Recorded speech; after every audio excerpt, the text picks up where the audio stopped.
우리 신구약 성경에 보면 하나님께 부름받은 사람들에 대한 얘기가 많이 나옵니다. 그 중에 이제 우리가 기본적으로 가장 먼저 생각할 수 있는 분이 누구냐면 믿음의 조상이라고 부르는 아브라함입니다. 아브라함은 그 당시 전 세계에서 가장 앞선 문명을 가진 갈대아 우르 그 지역에서 아주 도시에 사는 그런 사람이었어요. 그런데 하나님께서 그를 부르셔서 그를 뽑아내시고 그를 자신의 하나님의 뜻을 이루기 위해서 불러내십니다. 그런데 이제 우리 창세기 12장 1절 2절에 보면 하나님이 아브라함을 부르시는데 너는 너의 본토 친척 아비집을 떠나 내가 내게 보여줄 땅으로 가라. 내가 너로 큰 민족을 이루고 내게 복을 주어 내가 복이 되리라. 아브라함은 전 세계에서 가장 앞선 문명의 최중심지에 살던 도시 사람인데 그분을 불러서 내가 너에게 보여줄 곳으로 가라. 그러면 내가 너를 인도하겠다. 이렇게 말씀하시는 거예요. 그러니까 불러놓고 하시는 말씀이 너 나 따라와라. 이게 조금 그 사람의 이렇게 우리 누구나가 다 꿈이 있지 않습니까? 인생의 목적이 있어요. 그걸 향해서 열심히 달려가죠. 그 목적이 조금 사람마다 다르지만 나름대로 가치 있는 것이고 존귀한 것인데 글쎄 하나님은 아브라함을 부르셔가지고 너 나 따라와라. 내가 너를 인도하겠다. 이렇게 말씀하시는 거예요. 그 뒤에 붙은 말은 있어요. 내가 내게 복을 주고 내 민족이 창대하게 되고 너로 말미암아 내가 복이 될 것이다. 이렇게 말씀을 주셨지만 그것이 무엇인지 아직도 알지 못하고 그냥 너 나 따라와라. 그 이제 거대한 꿈이 아닌 거예요. 거창한 꿈이 아닌 거예요. 내가 어떤 일을 이루고 어떤 업적을 이루고 이름을 내고 이런 게 아닌 거예요. 그냥 따라와라. 내가 너 인도하겠다. 그래서 아브라함이 따라갑니다. 거창하고 멋지고 뭔가 구체적이고 그런 것이 또 아니에요. 그런데 이 아브라함이 그분을 따라가는데 저와 여러분의 우리 목적과 인생의 목적과 꿈을 생각해 보면서 여러분 보십시오. 예수님을 따라가라고 부름받은 하나님을 따르라고 부름받은 아브라함 그 일을 이루는 게 쉽습니까? 어렵습니까? 아주 단순하죠. 그냥 하나님 그러신 거예요. 너 나 따라와라. 내가 널 인도하겠다. 우리에게 그렇게 말씀하셨다고 생각을 해보세요. 너 나 따라와라. 내가 너 인도하겠다. 그러면 이제 어떻게 하면 됩니까? 아브라함처럼 하나님의 시키시는 대로 그냥 이렇게 살면 돼요. 이게 여러분 쉽습니까? 어렵습니까? 어렵죠. 우리는 피부로 체험합니다. 하나님의 뜻, 하나님이 부르셔서 그 뜻대로 살라고 할 때 우리가 그렇게 살 수 있느냐? 살기 어렵습니다. 우리는 경험합니다. 내 욕심, 내 뜻, 내 생각이 나와서 하나님의 뜻을 이루지 못한다는 것을 우리는 잘 압니다. 아브라함에게 있어서 인생의 목적, 하나님을 따라가는 것, 그거는 절대로 쉬운 일이 아닙니다. 예수님께 부름받은 12제자들을 생각해 보십시오. 오늘 우리가 읽은 본문 말씀이 그렇습니다. 이 갈릴리 호수에서 열심히 물고기를 잡고 있는 베드로와 베드로의 동생 안드레, 그리고 그들을 불러서 너는 나를 따르라. 그러자 그들이 배를 버려두고 예수님을 따랐대요. 그리고 조금 더 가시다가 다른 사람 야고보의 아들 야고보와 요한이라고 하는 우레너게의 아들이라고 아주 성격이 급한 사람들인가 봅니다. 그 사람 두 아들을 부릅니다. 이들은 이제 배 일을 다 마치고 나와서 이제 정리하고 또 이제 찢어진 그물을 개우고 그런 정리 작업을 하고 있었는데 예수님이 그 둘을 부르죠. 야고보와 요한에게 너는 나를 따르라. 그러니까 이들이 자기 아버지와 배와 일하던 사람들을 다 놔두고 예수님을 따랐다. 이렇게 말씀해요. 그러면서 예수님이 거기 한마디 더 하시죠. 너는 나를 따르라. 내가 너로 사람을 낚는 어부가 되게 하리라. 내가 너로 대단한 것을 이루게 하겠다. 내가 너로 위대한 업적을 이루도록 하겠다. 이름이 나게 해주겠다. 부자가 되게 해주겠다. 건강하게 하겠다. 오래 살게 하겠다. 그런 말씀이 아니에요. 너는 나를 따르라. 내가 너로 사람을 낚는 어부가 되게 하겠다. 이 사람을 낚는 게 뭘까? 이러면서 제자들은 예수님을 따라갑니다. 아주 단순한 거예요. 예수님의 부르심은 너 네 자리를 떠나고 나를 따르라. 그렇게 간단하게 말씀하시는 것입니다. 그러면 과연 이 아브라함이나 또 예수님의 제자들이나 이렇게 부름받고 따라 나서는데 지금 따라 나서고 있는 이분이 정말 신뢰할 만한 분이냐? 그건 우리가 물어봐야 돼요. 우리가 누구를 신뢰할 때 정말 신뢰할 만한 분인가? 이 사람 말이 옳은가? 이 사람 말은 진실인가? 이 사람의 삶은 진실된가? 그거를 알지 못하고 따를 수가 없지요. 러시아의 한 전설의 이야기입니다. 한 종과 주인이 이제 도시로 여행을 떠나게 되었습니다. 근데 눈이 많이 오는데 가다가 길을 잃어버렸어요. 그래서 길을 찾다가 밤이 늦어지고 결국 이제 눈이 많이 오는 가운데 그들이 더 나아가지 못하고 죽음을 기다리고 있었습니다. 이 밤이 지나고 다음 날 그 친구들이 우리 친구들이 도시로 갔는데 눈이 왔으니 일이 생겼겠다 생각해서 그들을 찾아 나섰습니다. 얼마 가지 않자 그 주인의 시체가 눈에 이렇게 드러났습니다. 그들은 눈을 치우고 그 주인을 보니까 그 사람이 꽁꽁 얼어서 죽어 있는 거였어요. 그런데 그가 밑에 무언가를 꼭 끌어안고 있었는데 그 밑에 보니까 종을 꼭 끌어안고 있었던 것이죠. 그래서 그 종은 위에 그 주인이 그 자기의 체온으로 끝까지 막아내서 죽지 않고 이제 온기를 조금 유지하고 생명이 붙어 있었습니다. 나중에 이 종이 이제 정신을 차리고 나서 어떻게 된 일인가 물었더니 자기 주인이 자기를 꼭 뒤에서 끌어안아서 그 눈을 다 맞으며 찬기를 맞으면서 자기를 살게 해주었다, 이렇게 고백했다고 합니다. 예수님은 우리를 섬기시기 위해서 이 땅에 오셨고 또 예수님은 그거에 넘어서서 우리에게 생명을 주시기 위하여 자신의 생명을 버리려고 이 땅에 오신 분이에요. 근데 예수님이 자기의 생명을 버리려고 이 땅에 오셨는데 예수님이 이 땅에 오시게 된 데는 그 먼저 계획이 있었는데 하나님이 아브라함도 아니고 모세도 아니고 뭐 예수님의 제자들도 아니고 누구도 아니고 하나님 본인의 아들 예수님을 들어서 그에게 이 땅에 내려가 너의 생명을 버리고 사람들을 구원하라고 부르셨어요. 그러니까 예수님을 부르신 거는 하나님이세요.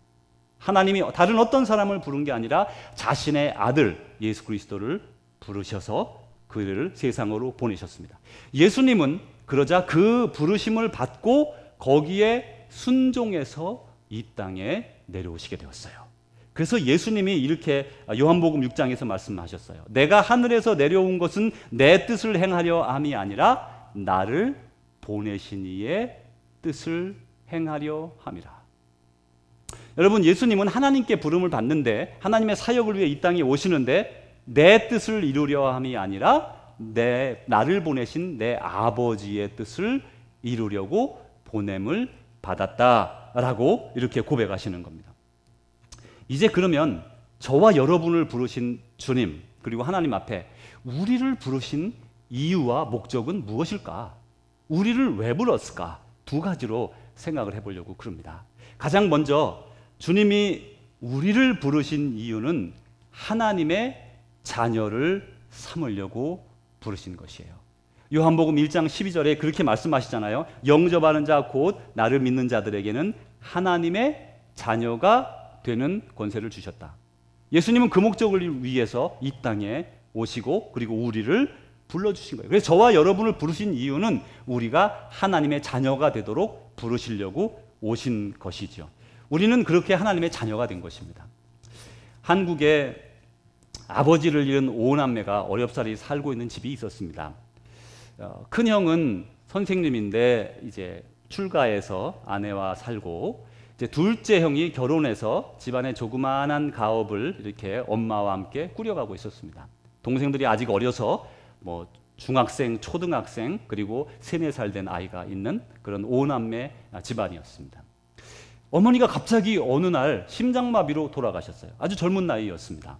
그래서 이제 이 위에 그 집안의 고아로 남게 된 이런 아직 어린 아이들이 있었는데 위에 형들 둘이가 세 동생들을 돌보지 않기로 결정했습니다. 그래서 막내 3살쯤 된 막내는 아주 먼 친척에게 보냈습니다. 그래서 거기서 이제 자랐어요. 그 위에 그 아이도 딴 집에 보내서 자랐습니다.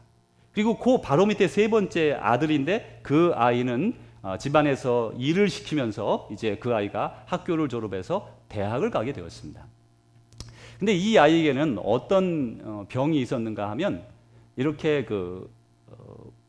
몸이 피곤하고 막 약해지면 그러면 오줌보 안에서 실핏줄이 터지는 거예요. 그래서 이제 피가 자꾸 오줌에 섞여 나오는 겁니다. 근데 평소에는 괜찮다가 피곤하면 그렇게 되는 거예요. 이제 그런 질병을 원래부터 좀 어릴 때부터 가지고 있었는데 어머니 돌아가시고 이제 자기 혼자 자취를 하면서 낮에는 공장에서 일하고 밤에는 야간 대학을 다니면서 열심히 일을 하며 이제 살고 있었습니다. 그러던 어느 날 1984년 12월에 크리스마스가 며칠 되기 전에 이 청년이 아주 싸디싼 그런 자취방에서, 아주 조그마한 자취방에서 연탄불 하나 피우지 못하고 그렇게 여러 해 동안 돈이 없으니까 그걸 돈을 모으려고 연탄불 하나 피우지 않고 밥을 아껴가며 이렇게 돈을 모으다가 결국 아무도 없이 이렇게 죽어갔어요. 근데 그 집에 찾아가 봤을 때 이 아이에게는 이렇게 저금 통장이 하나 쥐어져 있었습니다. 20대 초반의 청년의 손에 저금 통장이 쥐어져 있는데 거기에 500만 원이 들어 있었어요. 그 당시 1980년대, 80년대 초반 중반에는 대졸자 보통 초임이 그러니까 첫 월급이 여러분 다 그 당시를 살았던 분을 기억하시겠지만 25만 원 왔다 갔다 했어요. 대기업, 중소기업 비슷했습니다. 500만 원이면 얼마나 커요, 그죠? 얼마나 커요. 그 돈을 모았어요. 근데 그 아이가 수술하려면 1,200만 원이 그 당시에 필요했습니다. 그걸 모으고 있었던 거예요. 대학을 다니면서, 야간 대학을 다니면서, 낮에 공장 다니면서 밤낮 없이 일을 해서 연탄 뗄 그럴 수가 없죠. 그냥 먹는 거 막 아껴가면서 그러다 그 500만 원을 모으고 세상을 떠났어요. 그래서 크리스마스 그 해에 눈이 많이 왔는데 눈이 많이 오는 크리스마스에 그 아이를 산에 묻고 왔습니다. 만약에 그 아이에게 아버지가 있었다면, 아버지는 예전에 돌아가셨으니까 어머니라도 살아계셨다면 이 아이는 이렇게 쓸쓸하게 추위 가운데 배고픔 가운데 죽어가진 않았을 거예요. 부모님이 필요했던 사람이죠. 저와 여러분에게는 좋은 부모님이 있습니다. 그분들이 없었다면 오늘 여기에 있을 사람 정말 하나도 없습니다. 또 여러분들 스스로가 지금 좋은 부모님들이십니다. 자녀들에게 최선을 다해서 양육하고 부모님을 공경하는 아주 좋은 그런 부모님들인 줄 잘 압니다. 하물며 부모라 할지라도 자식들에게 줄 수 있는 것이 한계가 있습니다. 그런데 그 한계를 넘어서서 우리 하나님 아버지는 우리에게 필요한 모든 것을 주실 수 있는 분이세요. 그분이 바로 우리 아버지세요. 그분이 우리 아버지가 되어주시기 위해서 우리를 불러주셨다는 거예요. 그분이 우리 아버지. 이제 우리 하나님은 우리를 창세 전부터 계획했다. 그렇게 말씀했어요. 저나 여러분이나 우리 누구 하나 우연히 태어난 사람 없고요. 우연히 오늘 이 자리에 여기에 살고 있는 사람 없습니다. 다 하나님의 계획과 섭리 아래 하나님의 인도하심 가운데 오늘의 자리에 이르게 된 것이에요. 그리고 또 하나님은 우리의 미래를 아름답게 열어주시려고 계획하고 계신 분들이에요. 그래서 하나님이 우리를 부르신 첫 번째 목적은 우리를 하나님의 자녀 삼으려고 불러주셨다는 것이죠. 두 번째, 하나님께서 우리를 부르시고 주님이 우리를 부르신 것은 내 이웃을 내 몸과 같이 사랑하라, 이런 명령을 주시면서 이웃을 사랑하고 섬기라고 우리를 불러주셨습니다. 여러분, 모세, 그는 불과 4달 정도 전만 해도 그 신의 산이라고 하는 부분에서 양을 치던 노인이었습니다. 그는 80이나 먹은 사람이었습니다. 그런데 지금 그는 그 신의 산가에서 200만 명이나 되는 거대한 한 민족을 이끌고 나아가는 지도자로 탈바꿈해 있습니다. 어떻게 인생의 3, 4개월 만에 그렇게 확 변할 수가 있을까요? 모세는 하나님께서 원래 그가 살던 것이 시내산 그 부근이거든요. 이드로라고 하는 그의 장인의 양을 쳤는데 그 지역에 지금은 이스라엘 백성을 이렇게 인도하고 있습니다. 이 모세는 이미 나이가 80이 되었고 인생에 어느 정도 나름대로 이제 살 길을 찾아가고 있는, 이제 80되어 내가 우리 부자인 장인과 함께 늙어가면서 그냥 편안하게 노생을 이렇게 여유 있게 보낼 수 있는 그런 사람이었어요. 여러분 양을 40년쯤 쳐보십시오. 얼마나 잘 치겠습니까? 양 얼굴만 봐도 눈빛만 봐도 무슨 생각인지 다 알 거예요. 이제 너무나 능숙한 일을 그런 가지고 있고 기술도 많았을 거예요. 그리고 그 지역을 40년 돌아다녔으니 얼마나 시내산 부근을 잘 알겠습니까? 근데 그 사람을 하나님이 부르시는 것이죠. 하나님이 그를 불러서 그 전에 양을 치던 그 길을 이제는 이스라엘 백성들을 이끌고 그들을 약속의 땅, 젖과 꿀이 흐르는 그 땅으로 인도하는 길에 지도자로 세우셨어요. 여러분 다시 한번 여기서 되돌려 봅니다. 하나님이 모세를 왜 부르셨습니까? 그의 성공을 위해서? 그의 재정적인 무슨 부유를 위해서? 그의 인기를 위해서? 그의 대단한 업적을 위해서? 아니에요. 하나님은 모세를 부른 이유는 그 민족, 하나님이 사랑하는 무슨 모세의 민족입니다마는 그 민족을 약속의 땅으로 이끌으라고 모세를 부른 거예요. 우리는 착각할 때가 많죠. 하나님이 나를 부르신 것은 나를 통하여 무언가 대단한 업적을 이루려고 나를 부르신 줄 착각하는 거예요. 성경에 보면 주님이 저와 여러분을 부르신 목적은 너의 인생이 아니라 내가 사랑하는 내 이웃들, 내가 사랑하는 사람들을 위해서 살으라고 우리를 부르셨다는 거예요. 여러분 진정한 행복은 어디에서 옵니까? 많은 사람들은 이렇게 생각하죠. 하나님, 아니 예수님, 아니 내가 내 인생이 있는데 어떻게 내가 남을 위해 삽니까? 아니 그게 뭔 의미가 있어요? 나 돈 많이 벌고 내가 잘 살고 내가 누리고 내가 말이죠 떵떵거리면서 소리 지르며 그래 살고 싶어요. 여러분 그게 행복할까요? 그게 진정한 인생의 행복을 여러분에게 가져다 줍니까? 무슨 달콤한 사탕 같은 것이죠. 사단이 우리에게 주는 것이에요. 왕이 폭군처럼 행하면 자기는 그게 행복한지 모르지만 진정한 행복이 아닌 걸 우리가 다 압니다. 왕은 백성을 섬기라고 세워줬잖아요. 그런데 여기서 이제 우리에게 하나님이 주신 모든 이런 것들을 통해서 하나님은 우리를 부르시는데 모세 보십시오. 모세가 자기 양치고 그저 노년에 그냥 이렇게 편안하게 노년을 살 수 있는데 그를 불러서 40년이나 광야에서 그 백성을 이끄는데 여러분 쉬웠습니까? 10번에 가까운 반역과 돌로 치려 하고 일들이 얼마나 모함과 그런 일들이 많았는지 몰라요. 그런 일들을 통해 가면서 고난을 받아가면서 아주 여행에 아주 지긋지긋한 40년 노정의 길을 걸어야 됐어요. 인생이 피곤해졌습니다. 그런데 그는 진정한 행복을 맛보게 돼요. 왜냐하면 하나님의 그 주어진 거룩한 일을 이루어 나갈 때 나를 위해 사는 것이 아니라 아버지 하나님을 위해 살고 이웃을 위해 살아갈 때 그 인생은 진정으로 만족된 하나님이 보여주시는 그런 아름다운 인생인 것이죠. 그래서 저와 여러분을 부르셔서 이웃을 사랑하며 그들을 위해 살아가라고 우리를 부르신 것입니다. 한번 이 사진에 있는 사람을 한번 보세요. 필리핀의 한 사람입니다. 마치 수용소 같이 생겼죠? 여기 수용소 아닙니다. 이 사람은 1978년에 태어난 임마누엘 다피드란 파키아오라는 사람입니다. 여러분 파키아오라는 사람 다 들어봐서 아시는 분 많으실 거예요. 이분은 권투 선수이고 현직 권투 선수이고 그리고 필리핀의 정치가입니다. 현재 사원 의원입니다. 이 파키아오는 1995년에 프로에 입문해가지고 필리핀에서 이제 플라이급으로 출발했습니다. 이게 이제 급수가 많은데 여자분이나 또 운동에 관심 없는 분들은 뭔 급이 그리 많나 하겠지만 권투를 한 분들을 위해서 또 권투에 관심 있는 분들을 위해서 이분이 어떤 과정을 거쳤는지 들어보시기 바랍니다.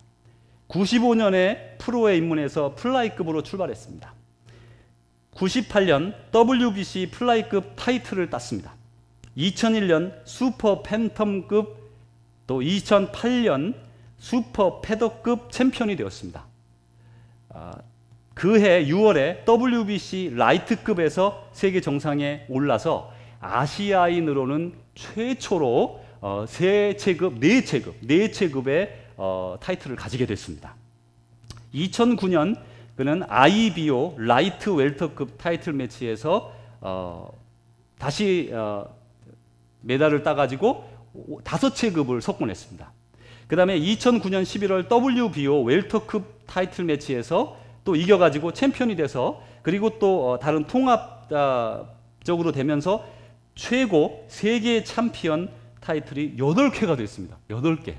이거는 뭐 아시아에서 있었던 일이 아니라 전 세계에 하나밖에 없는 일이래요. 그래가지고 이제 이분이 아주 이 필리핀에서 인기가 아주 많은 사람이에요. 그런데 1971년 여러분 기억나실 거예요. 무하마드 알리하고 또 조 프레이저라는 사람하고 이 헤비급 세계 헤비급 그 타이틀 매치를 했어요. 기억나세요? 아마 많은 분들이 보셨을 거예요. 막 전 세계가 막 주목했습니다. 그런데 많은 사람들이 생각하기를 이 파키아오하고 그 당시 이제 47전 47승에 메이웨더라는 이 사람하고의 결전이 전 세계의 이목을 끌었습니다. 아마 이게 1971년에 있던 헤비급 선수의 매치 이후에 가장 큰 게임이 될 거다 기대했습니다. 이제 그래서 파키아오하고 메이웨더하고 WBC, WBA, WBO 뭔지 모르겠어요. 저도 WBA, BO 뒤에는 다 달라요. 체급이 다 다르다는 얘기죠. 그래가지고 이 웰터급 세계 통합 타이틀전이 지난 5월달 2일에 라스베가스에서 있었습니다. 그래서 이제 본 사람들도 많더라고요. 관심 있어가지고. 근데 이 경기가 아주 싱겁게 끝났대요. 판전승으로 끝났는데 3대0 전원 심판들이 그 메이웨더가 승리한 것으로 결정을 했습니다. 그래서 이제 메이웨더는 아주 천문학적인 숫자의 상금을 받았습니다. 이 경기가 끝나자 이 두 사람은 서로 다른 방향으로 갔습니다. 이 우승자인 메이웨더, 이 다음 화면 보시면 메이웨더가 참 잘생겼더라고요. 이렇게 얼굴을 보면 아주 이렇게 상당히 호남형이에요. 아주 잘생겼어요. 근데 이 우승자 메이웨더가 1200만 불의 돈을 샴페인을 위해 낭비하고 노름했습니다. 그러는 사이에 파키아오는 라스베가스에서 경기를 마치고 바로 라스베가스의 고아원을 방문합니다. 가기 전부터 미리 이제 선물을 많이 사갔대요. 그래서 아이들에게 선물을 다 나누어주고, 그리고 아이들과 같이 놀아주고 사진도 찍으면서 아이들과 함께 지냈습니다. 그를 따라온 기자들에게 그가 이렇게 말했다고 합니다. 나는 돈을 위해 싸우지 않습니다. 인생에 돈보다 더 중요한 것이 있다는 것을 배웠습니다. 여러분, 스포츠 선수이든 뭐 사업가든 혹은 어떤 일을 하든 간에 어떤 직업을 가졌어도 자기 비즈니스에서 잘하는 거, 우승하는 거, 승리하는 거 매우 중요한 일입니다. 특별히 운동선수는 뭐 이겨야 타이틀을 가지고 얘기할 수 있는 거 아니겠어요? 타이틀을 가지고 나는 이런 사람이다 이렇게 말하는 거 아니겠습니까? 그런데 성경은 우리에게 그런 승리 외에 다른 승리가 있다 이렇게 말씀해 주고 있어요. 그게 바로 우리 믿음의 경기에서의 승리입니다. 하나님께서 우리를 부르신 목적, 첫째는 하나님 우리를 자녀 삼으시려고 부르셨어요. 우리를 사랑해 주려고 부르시는 거예요. 두 번째, 하나님께서 우리를 부르신 목적은 너 자신을 위한 이기적인 인생이 아니라 이웃을 사랑하고 섬기기 위해서 우리를 부르신 것입니다. 주님의 부르심에 응답하십시오. 이기적인 삶의 목적을 버리고 하나님의 자녀로서 부름받았으므로 이제 이웃을 내 몸처럼 사랑하십시오. 이 땅에 소망을 두지 마시고 영원한 하나님의 나라에 소망을 두십시오.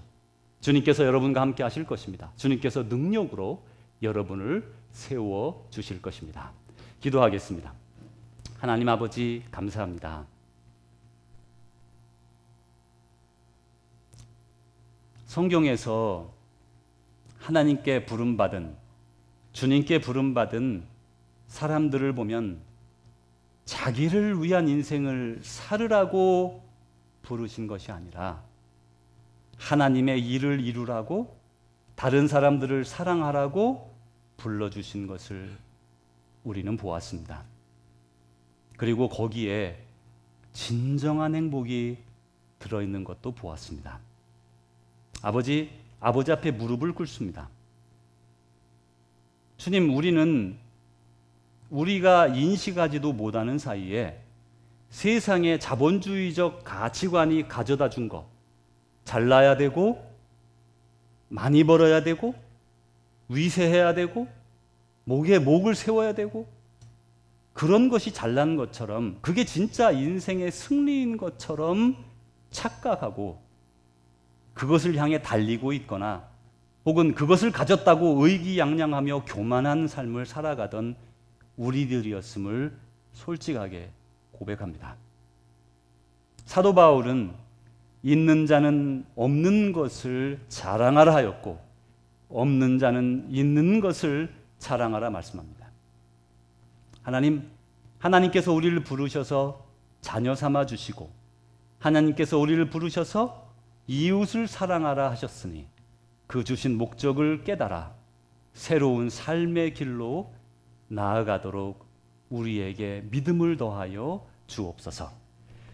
세상에 사탄과 같은 이를 썩게 하고 속을 달게 하는 그런 것에 만족하는 어린아이 같은 신앙을 버리고 참으로 영의 양식을 받으며 아버지의 뜻에 따라 주님 뜻대로 걸어가는, 그래서 믿음의 경기에서도 승리하는 우리 모든 주의 자녀들 되게 하여 주옵소서. 예수님 이름으로 기도합니다. 사랑하는 주의 제자 여러분, 주님께서 우리에게 말씀하시죠. 여러분 들으셨을 겁니다. 그 말씀에 순종하십시오. 주께서 여러분과 함께 하실 것입니다. 이제는 우리 구주 예수 그리스도의 은혜와 하나님의 사랑하심과 성령님의 교통하심이 오늘도 주의 말씀을 듣고 우리를 부르신 목적을 다시금 생각하며 곰곰이 생각하며 주의 문을 나서는, 주의 교회의 문을 나서는 사랑하는 주의 백성들과 또한 사랑하는 우리 조국 대한민국과 사랑하는 이 땅 미국 땅과 전 세계 방방곡곡의 예수 그리스도 안에서 한 믿음의 형제자매 된 모든 이들과 아직도 주님을 알지 못하여 흑암의 권세 아래 사로잡혀 신음하며 어려움 가운데 살아가고 있는 불쌍한 사람들 위해 이제로부터 영원히 함께 하시기를 축원하옵나이다. 아멘.